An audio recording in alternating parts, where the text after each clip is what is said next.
I think that probably one of the biggest things that people are not aware of that they should be concerned about with bringing home care in is that in the state of Arizona, we're not regulated. And so people don't really understand what that means. Nobody really wants to have Big Brother watching over you. But when you're talking about home care and the safety and security of our senior population, the most vulnerable population, you want to make sure that we're having safety. In Arizona, we don't even have to meet our caregivers in order to provide the care, which is frightening to me because we just basically can get a registry of names and social security numbers, hope that they match up. And then the moment that I hand off that name and that list to the family or the client, they accept the caregiver, they become the employer. They're considered the accidental employer, which means that they're responsible for paying the employment taxes.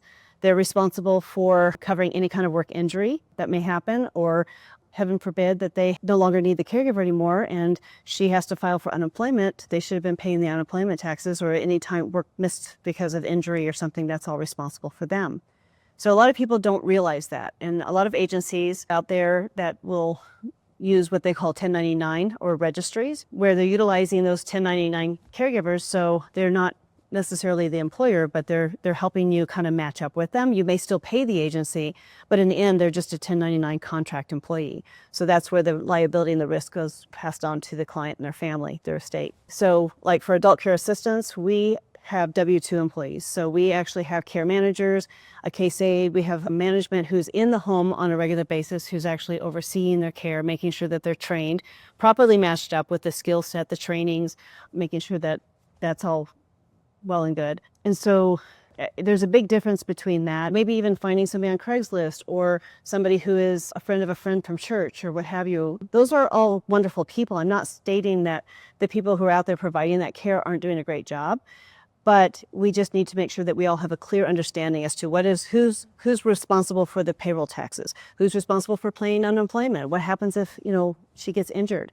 Let's say that the caregiver's coming into your home, trips over the threshold of the door, walking through, and falls and breaks her leg.